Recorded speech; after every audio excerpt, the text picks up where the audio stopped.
Hello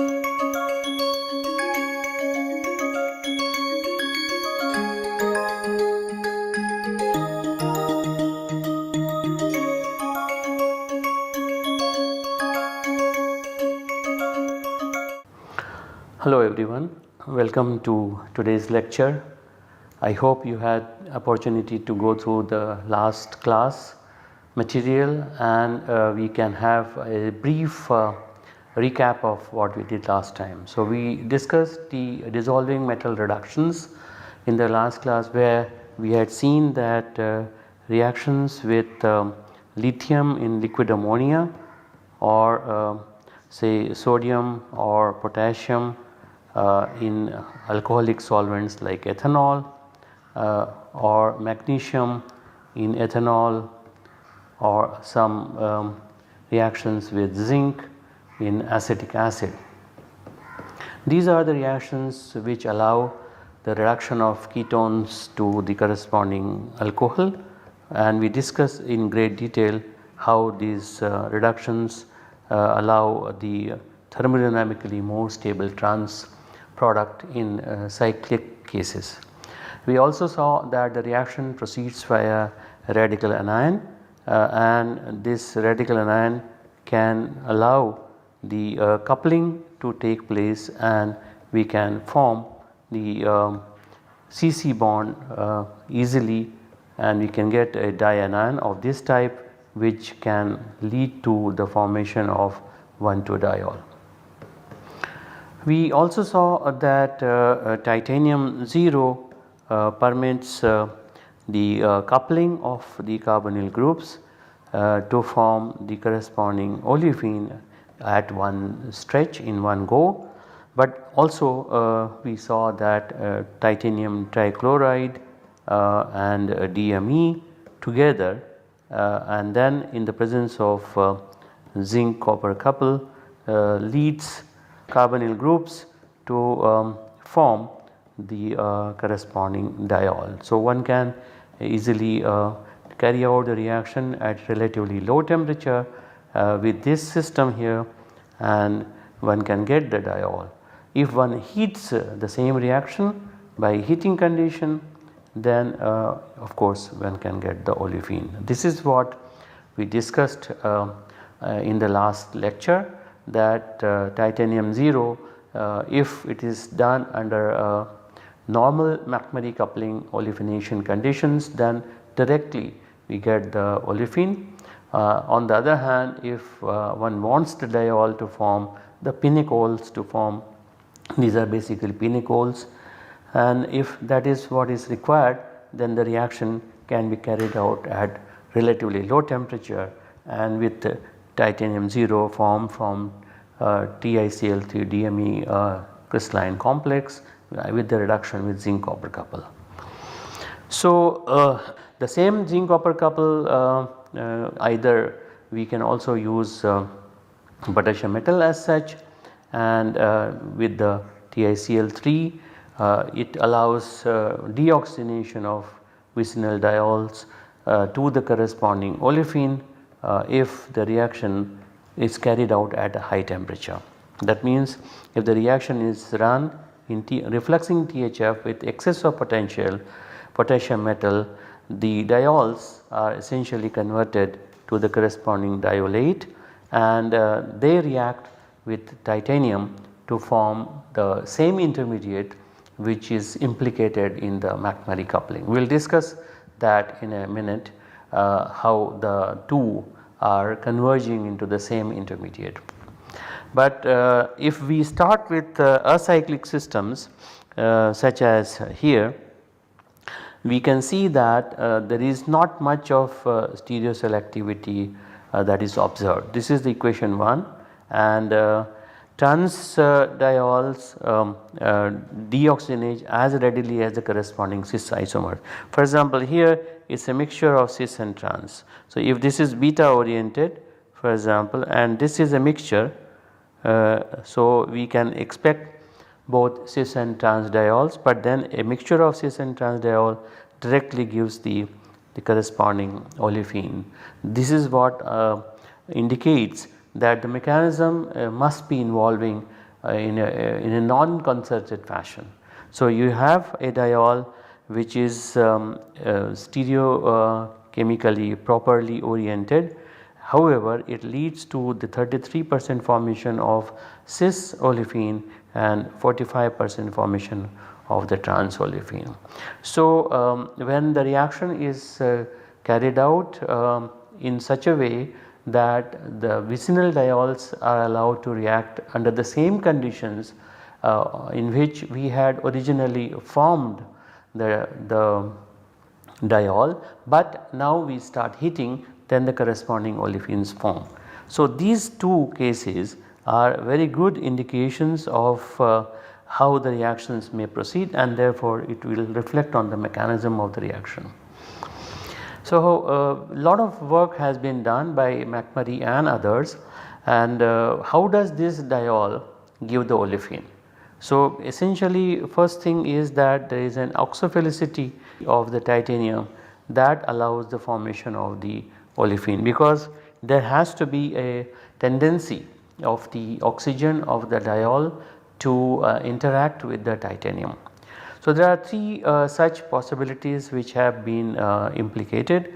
One is that if we start with the diol like this 1,2 diol, it could form a cyclic transitions or intermediate of this type, where only one titanium is involved, and therefore, we have two oxygens of the diol interacting with one titanium, and that is in titanium 2 form. That is, if we take the diol and have only one titanium 0 giving 2 electrons, and then combining by the loss of hydrogen.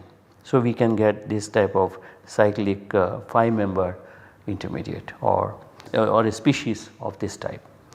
The other possibility is that each of the hydroxy group interacts with the titanium and forms an intermediate of this kind, where the 2 oxygen titanium bond, this particular part of the molecules are away from each other. So, this also can lead to the formation of the olefin here, and this also can lead to the formation of the olefin here.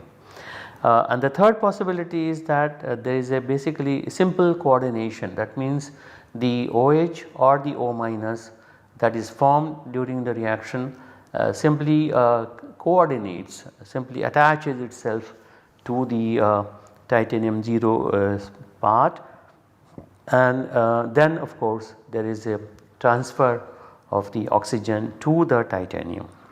Of course, when we talk about these, and if there is a formation of this kind of species on the surface of the titanium 0, there will be titanium 1, there will be titanium 2, and of course titanium 0.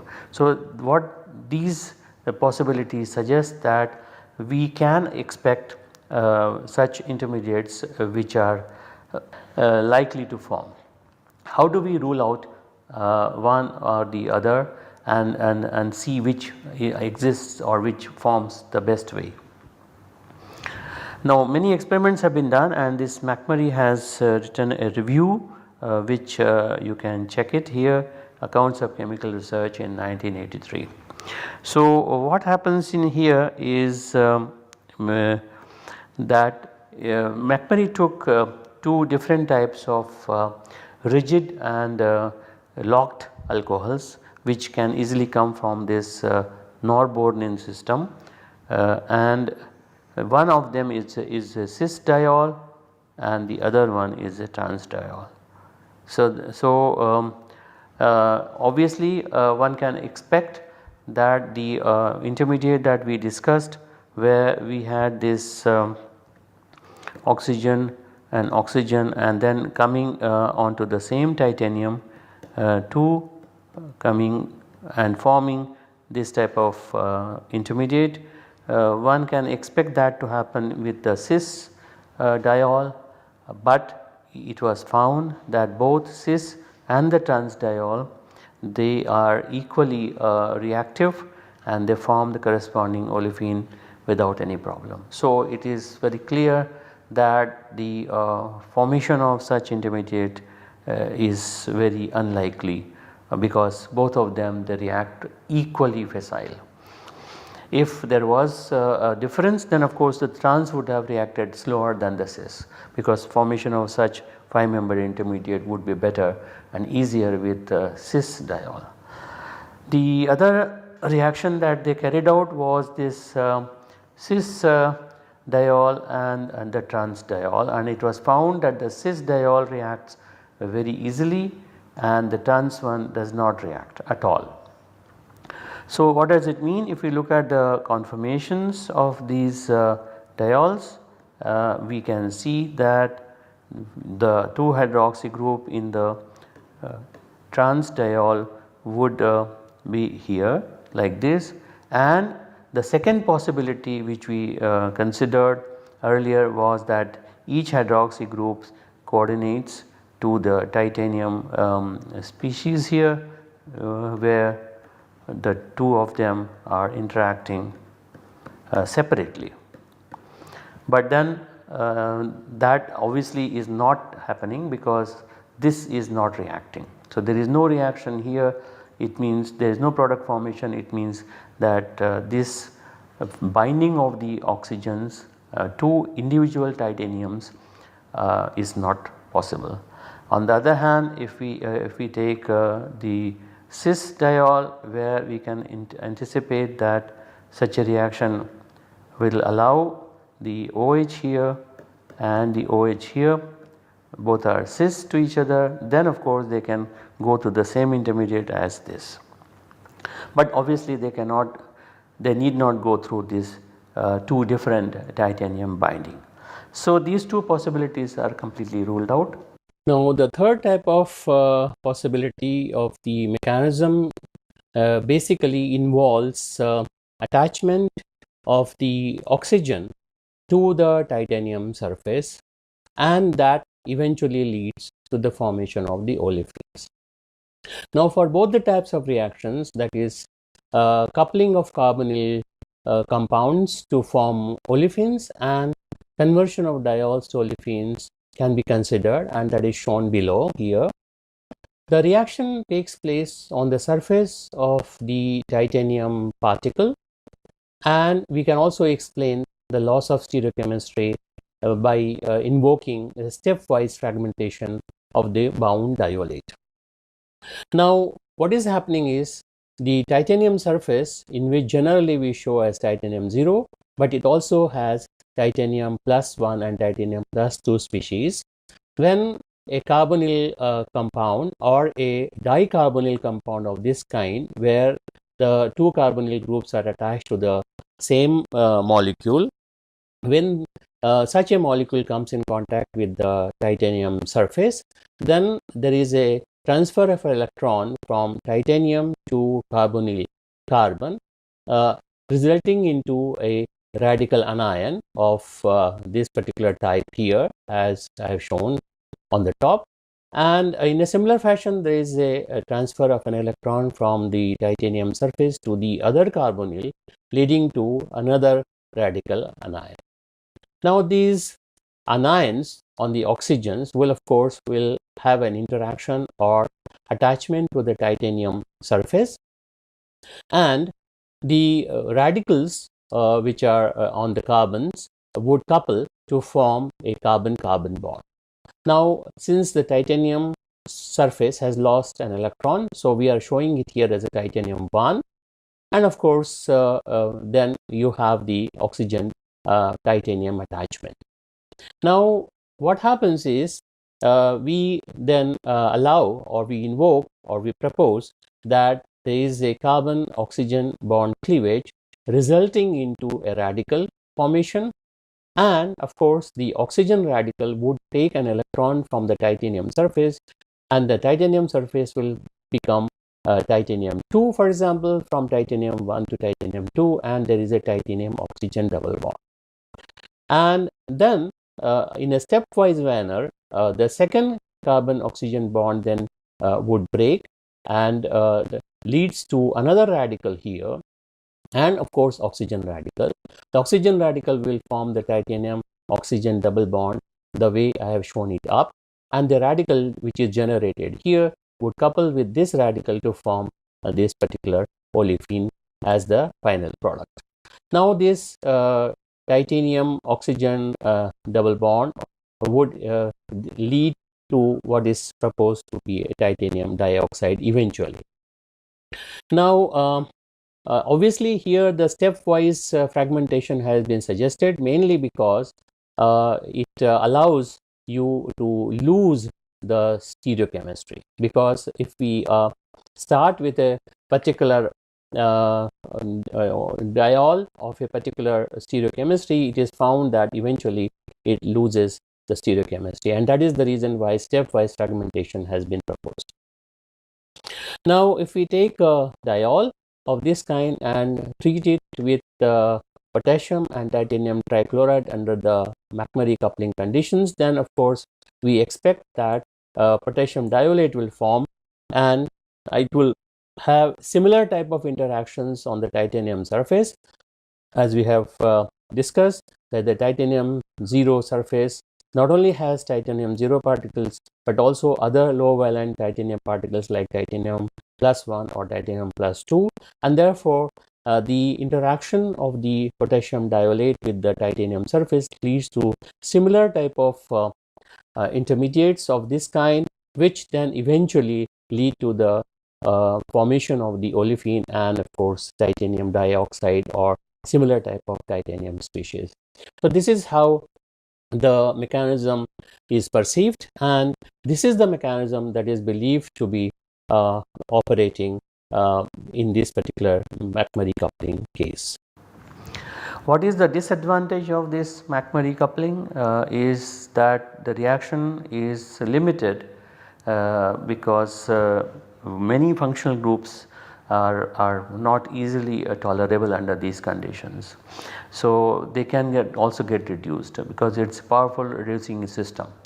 There is the ketones, thioketones, for example ketones, thioketones, acyloins, the hydroxyketones, bromohydrines, oxidants, that is epoxides, cyanohydrines, allylic or benzylic alcohols and some other functional groups can also get affected by this particular reagent. So there is a disadvantage, but at the same time the advantage is that we can easily carry out the coupling either in an intermolecular fashion or an intramolecular fashion.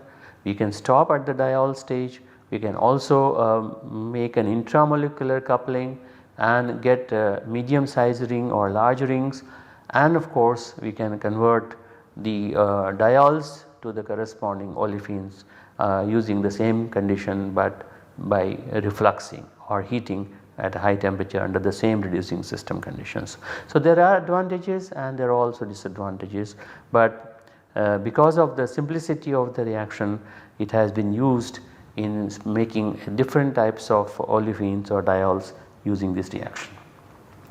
We go for the next part of this particular dissolving metal reductions, where we take, say for example sodium or potassium or lithium liquid ammonia conditions and try to look at the reductions of alpha beta unsaturated ketones. We had seen the normal reductions of cyclic ketones or a simple ketone where reduction gives the corresponding alcohol. Here if we take an alpha beta unsaturated ketone like this and transfer an electron from lithium or potassium or sodium, obviously first thing will happen is the transfer of the electron occur at the carbonyl carbon here. So you can anticipate to form something like this. Here you have an O minus and you have an electron here, which of course will go to this particular carbon atom and form this intermediate of this type.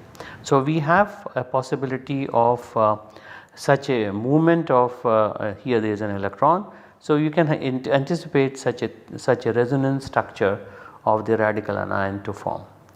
And when second electron is transferred by the metal, here we can expect that a dianion is formed, and this dianion on protonation gives the corresponding enol, and thus enol will obviously be in equilibrium with the corresponding ketone.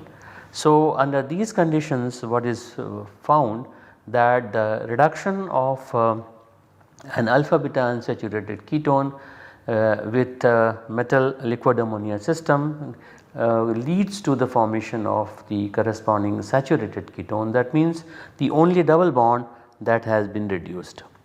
This is a very important reaction, and especially it is very useful when there are bicyclic enones, or in a system like steroids and terpenoids. We look at the reductions, and it helps in designing the stereochemistry of the molecule. So, you have a system like this here, say you have a ketone of this type, and then how does the reduction occur. Now, obviously we expect the reduction should give the corresponding ketone, but more importantly what is there is what is the hydrogen that is coming here, what is the stereochemistry of the hydrogen at this stage, that is what is most important. And in that respect lot of work has been done, and Gilbert Stork at Columbia University has devised a rule that the reduction product is the more stable of the two isomers, with the newly induced beta hydrogen being axial to the ketone ring. For example, if this particular hydrogen, which is what is expected to come after the reduction, it prefers to remain axial.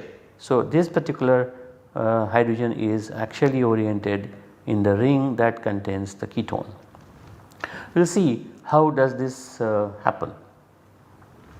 So, there are essentially three possibilities. So, we can write that bicyclic ketone into this particular conformation, and as we can see that one of the left side ring is obviously half chair, and the other one is expected to be a chair, and therefore we have written like this particular way, half chair and the normal chair.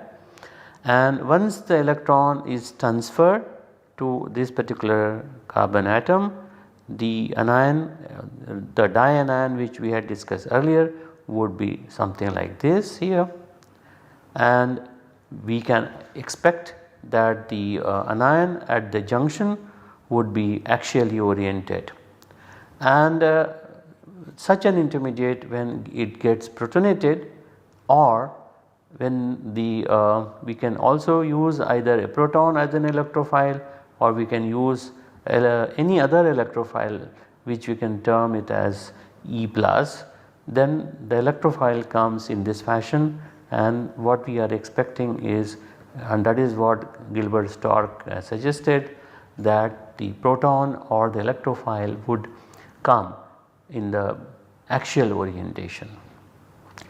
Now, we can write in a slightly different way, that is, we can write that the conformation of the dianion may be somewhat like this, where it is cis orientation.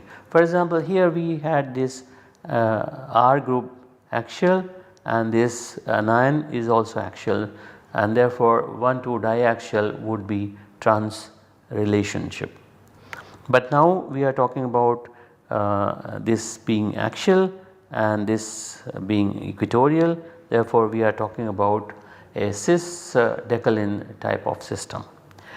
We can also write slightly differently another decalin which is also cis, and in this particular case, for example, this was axial here, this was also axial, and this is equatorially oriented. The anion is equatorially oriented. So, we can write flip the rings in such a way that this R1 is equatorial, R is equatorial, which were earlier axial, and since the anion was equatorial, now it has become axial. So, we have basically flipped, we have got another conformation, but cis conformation, and of course cis decalin system, but in a different conformation. So, we expect these 3 types of orientations, one being this number 1 here, which is trans decalin type, then we have second which is cis decalin type, and the third also cis decalin type. So, these are the 3 possibilities we exist, and here of course the electrophile comes in an axial fashion, and here as you can see that this will give an axial electrophile and this will give an equatorial electrophile. So, let us see which one would be the best. So, we have this number 2 here, you have number 3 here, and we have number 1 here. If we look at number 1 and number 2, if we take these 2 cases, they are stereoelectronically favorable. That is because the anion p orbital either here or here, for example, and you consider the pi orbitals of the double bond. This is the double bond, this is the double bond. If we look at the pi orbitals, so they are all planar, and this is also essentially planar. So, there will be a proper overlap, and stereoelectronically these are favorable conformations. So, the only other problem is that when the electrophile, either a proton or any other electrophile, when that approaches, as you can see that in the second case where the R group here is actually oriented, and when the electrophile approaches from the equatorial side, we are talking about 1,2 axial equatorial, which is cis, and there will be a steric hindrance. In addition to the steric hindrance that of course one has it here, but that is anyway existing in all the cases. So, when the incoming electrophile comes in and approaches this particular anion, you have a steric hindrance offered by the R group, which is at the junction. Whereas that is not the case in this case here, because the incoming electrophile is coming from the axial side from the below and has nothing to do with the R group or R1 on the top. On the other hand, if we take the third conformation here like this, we can see that the anion, there is no stereoelectronic overlap possible. If we look at the anion which is actually oriented, and that is actually orthogonal to the double bonds p orbitals or the pi orbitals which are here. So, basically there is no overlap between the p orbital containing anion and the pi bond, there is no overlap at all. So, stereoelectronically it is not possible, and also if you look at the approach of the electrophile to this particular anion, then also you have there is a cis interaction, or the 1,2 orientation will be like a axial equatorial, this is going to be axial, and therefore there will be a steric hindrance here. So, the third one is the worst among the 3, that is both stereoelectronically as well as sterically it is not feasible, and therefore the only way reaction occurs is via the conformation of type 1, which leads to the formation of the electrophile coming in from the axial side, and that is what is in conformity with the Stokes rule. So, we will stop it at this stage, and we will take up other aspects of reduction in the next class. You can study these reductions carefully, and we will discuss it during our question and answer if you have any questions too. Thank you and bye.